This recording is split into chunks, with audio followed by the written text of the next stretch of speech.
నమస్కారం. ఈ ఆసక్తికరమైన విశ్లేషణకు స్వాగతం. ఈరోజు మనం ఒక అద్భుతమైన భాషా ప్రపంచంలోకి అడుగుపెట్టబోతున్నాం. అదే బీహార్ మరియు ఝార్ఖండ్ ప్రాంతాలకు చెందిన అద్భుతమైన భాషా వారసత్వం ఠేఠీ అంగిక. ఈ భాషా రహస్యాలను ఛేదిద్దాం పదండి. వ్యాకరణమనగానే మనందరికీ కొన్ని కఠినమైన బోరింగ్ రూల్స్ గుర్తుకొస్తాయి కదా, కాని కాదండి. దాన్ని ఒక అందమైన భాష ఎలా పనిచేస్తుందో నిర్దేశించే ఒక ప్రాథమిక రాజ్యాంగంగా చూడాలి. ఒక భాష నిలబడటానికి అదే అసలైన పునాది అన్నమాట. ఈ భాష గురించి పూర్తిగా అర్థం చేసుకోవడానికి మనం దీని మూలాల నుండి మొదలుపెట్టి పదాల నిర్మాణం, నామవాచకాలు, సర్వనామాలు, క్రియల వరకు చాలా డీపుగా పరిశీలిద్దాం. ముందుగా అసలు ఈ థేటీ అంగిక అంటే ఏమిటి, దాని నేపథ్యమేంటో చూద్దాం. ఇది కేవలం ఏదో ఒక చిన్న ఊరికి పరిమితమైన భాష కాదండోయ్. తూర్పు భారతదేశంలో బీహార్, ఝార్ఖండ్, పశ్చిమ బెంగాల్ లాంటి రాష్ట్రాలతో పాటుగా సరిహద్దులు దాటి ఏకంగా నేపాల్ వరకు ఈ భాషను ఒక పెద్ద జనసమూహమే మాట్లాడుతుంది. అద్భుతం కదూ! ఇక దీని చరిత్ర చూస్తే నిజంగా ఆశ్చర్యపోతాం. పురాతన ఇండో యూరోపియన్ భాషా కుటుంబం నుండి మొదలై మాగధీ ప్రాకృతం మీదుగా ఆ తర్వాత అపభ్రంశంగా మారి చివరకు నేటి ఆధునిక థేటీ అంగికగా ఎలా రూపాంతరం చెందిందో ఈ ప్రయాణం చాలా స్పష్టంగా చూపిస్తోంది. ఇక్కడొక క్రేజీ ఫ్యాక్ట్ ఉందండి. 1903లో ప్రఖ్యాత భాషావేత్త జార్జ్ గ్రియర్సన్ దీనికి చీకా చీకీ అనే పేరు పెట్టారు. ఎందుకో తెలుసా? ఈ భాషలో ఉంది అని చెప్పడానికి ఎక్కువగా చీకై, ఛై అనే పదాలను తెగవాడేస్తారట. ఆ ముద్దు పేరలా వచ్చిందనమాట. సరే, భౌగోళిక చారిత్రక విషయాలు తెలుసుకున్నాం కదా, ఇప్పుడు దీని ధ్వనులు, ఉచ్చారణల వైపు అడుగులేద్దాం. ఈ భాషకు అసలైన సిగ్నేచర్ ఏంటంటే కంఠం నుండి పలికే ఆ అనే శబ్దం.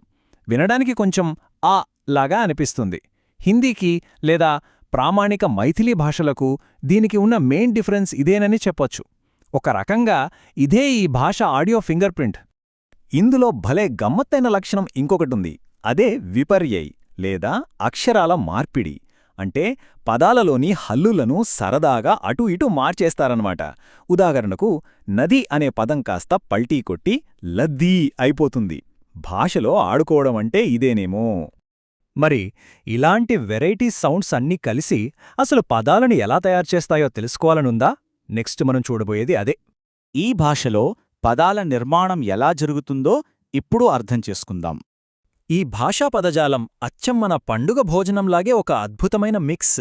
సంస్కృతం నుండి నేరుగా వచ్చిన స్వచ్ఛమైన పదాలతో పాటు బూత్రూల్లాంటి పక్కా లోకల్ గ్రామీణ పదాలు, అలాగే ఇస్కూల్ లాంటి బయట నుండి అరువు తెచ్చుకున్న పదాలు అన్నీ ఇందులో ఎంతో అందంగా ఇమిడిపోయాయి.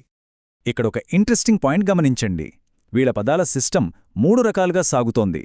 అంటే ఒకే బేసిక్ పదానికి చిన్న చిన్న తోకలు లేదా సఫిక్స్లు తగిలించి దాన్ని చిన్న, పెద్ద మరియు అతిపెద్ద రూపాలుగా సాగదీయొచ్చు.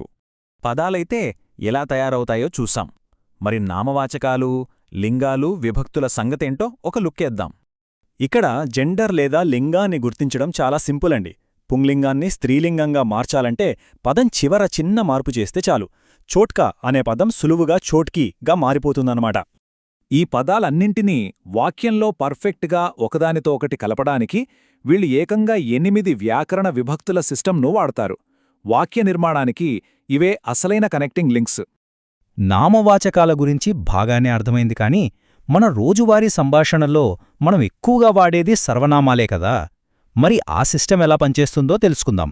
తమను తాము, ఇతరులను ఎలా పిలుచుకుంటారో అదే సర్వనామ వ్యవస్థ గురించి ఇప్పుడు చూద్దాం. First person, second person, third person సందర్భాన్ని బట్టి ఈ సర్వనామాలు ఎంత స్పష్టంగా మారుతున్నాయో చూడండి. ఎదుటి వ్యక్తులను ఉద్దేశించి మాట్లాడ్డానికి వీళ్ళ దగ్గర చాలా ఖచ్చితమైన పదాలున్నాయి. కేవలం సాధారణ పదాలే కాదండోయ్, మర్యాద ఇచ్చిపుచ్చుకోవడంలో కూడా వీళ్ళు చాలా ముందుంటారు. దానికి నిదర్శనమే అప్నేలాంటి ఎంతో గౌరవప్రదమైన పదాలు. దీని బట్టి వాళ్ల సాంస్కృతిక మర్యాద ఎంత గొప్పదో మనం అర్థం చేసుకోవచ్చు. ఇక చివరిగా ఏ భాషకైనా ప్రాణమైన క్రియల గురించి మాట్లాడుకుందాం.